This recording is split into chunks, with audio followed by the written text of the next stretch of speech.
In 1923, the United States Department of Agriculture published official guidance recommending that American households rub specific herbs on their door frames to repel flies and insects. By 1945, that guidance had quietly vanished. Today, the pest control industry collects roughly $22 billion a year. But in Holmes County, Ohio, one Amish grandmother has kept that exact practice alive for 50 years, and her farmhouse doesn't have a single screen. Ruth's farmhouse in Holmes County stands apart from modern expectations of pest-free living. Her windows and doors have no screens, no sticky traps, and no electric zappers. Instead, a faint, uneven line of herbal paste runs along each frame, a detail that catches the eye precisely because it looks so ordinary. For 50 years, Ruth has applied this simple mixture at the threshold of every entrance, following a method she learned from her own mother. The result is visible in daily life. Even with livestock nearby, open compost, and constant fresh air, flies and ants avoid the entryways, and spiders rarely claim the corners. There are no chemical spray bottles under the sink, no service stickers from pest control companies on the door. In a region where summer brings clouds of insects, Ruth's home remains almost untouched. The question lingers: how does a line of herbs succeed where modern products fail? Official sources once endorsed the use of botanical barriers in American homes. In 1923, the USDA published Farmer's Bulletin number 1379, which included guidance on plant-based pest deterrents for agricultural settings. For a time, advice like rubbing pennyroyal or tansy along door frames appeared in government bulletins and county extension pamphlets. But by the late 1940s, the rise of synthetic insecticides changed the landscape. DDT, first approved for household use in 1945, became a household staple, promising quick and effortless control over flies and ants. By the mid-1950s, botanical recommendations faded from official handbooks, and the USDA withdrew entire series of herbal guidance as chemical convenience took hold. Companies began marketing recurring pest control services, turning what had been a seasonal household task into a permanent subscription model. Today, the U.S. pest control industry generates over $13 billion in annual revenue, with most residential customers locked into contracts for regular technician visits.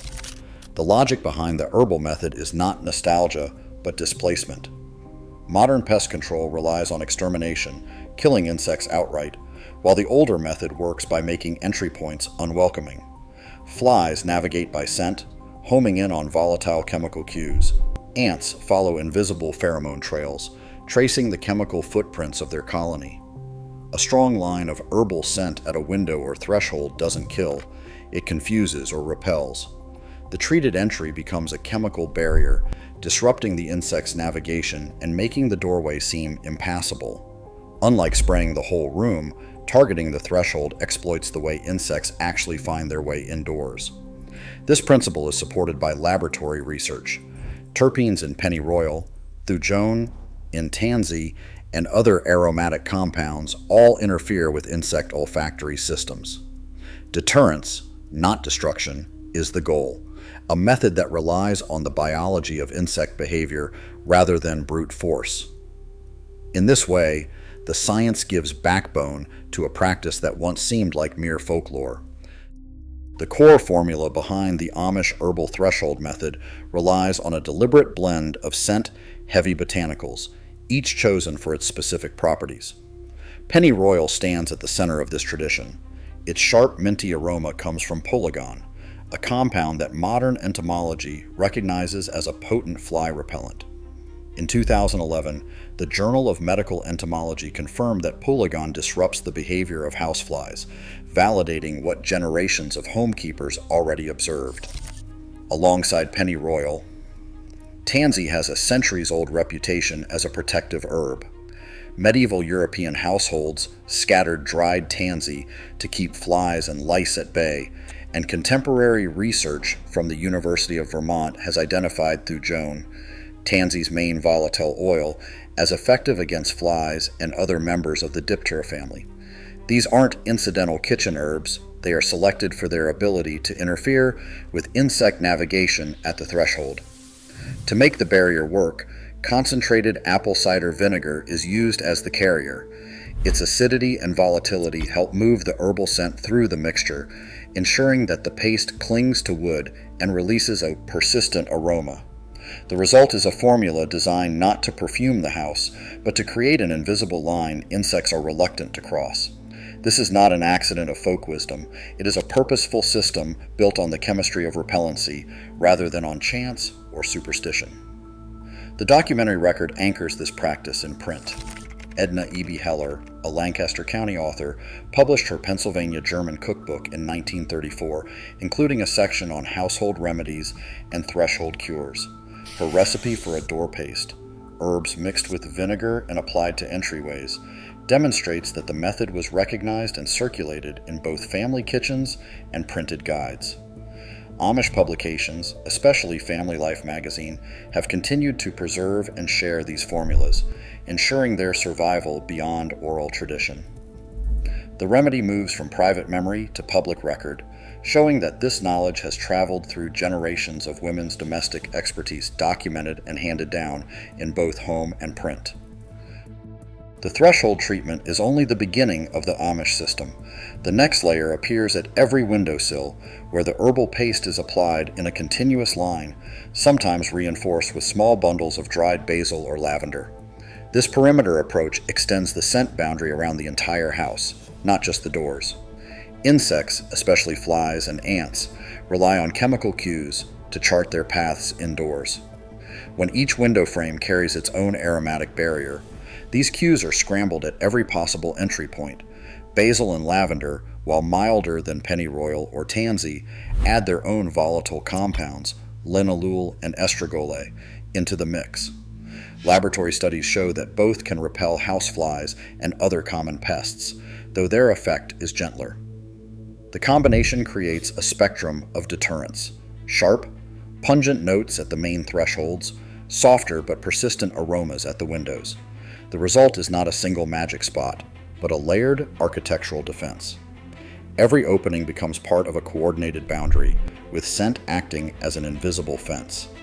This method turns the humble windowsill into a line of protection, reinforcing the idea that the remedy is a whole house system, not a one-time trick. Professional pest control is now a $13 to $26 billion industry in the United States, with most homeowners spending between $300 and $500 each year for recurring treatments. These contracts often mean a technician's visit every quarter, sprays that fade within weeks, and a cycle of re-ups that never really ends. The Amish herbal method stands as a direct challenge to this model. All the ingredients for the complete system, pennyroyal oil, dried tansy, apple cider vinegar, and optional basil or lavender, can be sourced for under $20. That covers enough paste to treat every window and door in a typical home, with leftovers for the next application. The process is straightforward. First, grind the dried herbs and mix them with vinegar and pennyroyal oil to form a thick paste. This blend is pressed firmly into the wood grain along the threshold and window sills, not simply brushed on top. The aim is to create a persistent scent boundary at each entry point, where insects first try to cross. The barrier must be renewed as seasons change, usually twice a year, since weather and foot traffic slowly wear it away. Reapplication is expected, not a flaw. For those weary of service fees and temporary fixes, the economic logic is clear: a one-time investment, a practical household task, and a system that puts control back in the hands of the homekeeper. Pennyroyal may be a traditional remedy, but its reputation as a natural solution does not make it harmless. The essential oil in pennyroyal contains peulagon, a compound known for its severe toxicity. Even small amounts can be deadly if ingested by pets, especially cats, whose livers cannot process the chemical safely. Veterinary case reports document fatal poisonings from accidental exposure. For humans, the risks are just as real. Pennyroyal oil has caused liver failure and even death when taken internally. Pregnant women face particular danger. Exposure, even in small doses, has been linked to miscarriage and fetal harm. Applying the mixture only to exterior window frames and thresholds reduces risk, but does not eliminate it. The scent can still drift indoors or be picked up by curious animals. This is not a minor caution. Safe use of pennyroyal demands strict boundaries. Keeping pets and vulnerable family members away is not optional. It is essential household wisdom. Generations of Amish women have kept the herbal threshold method alive by making it part of daily life, not a forgotten cure to be rediscovered.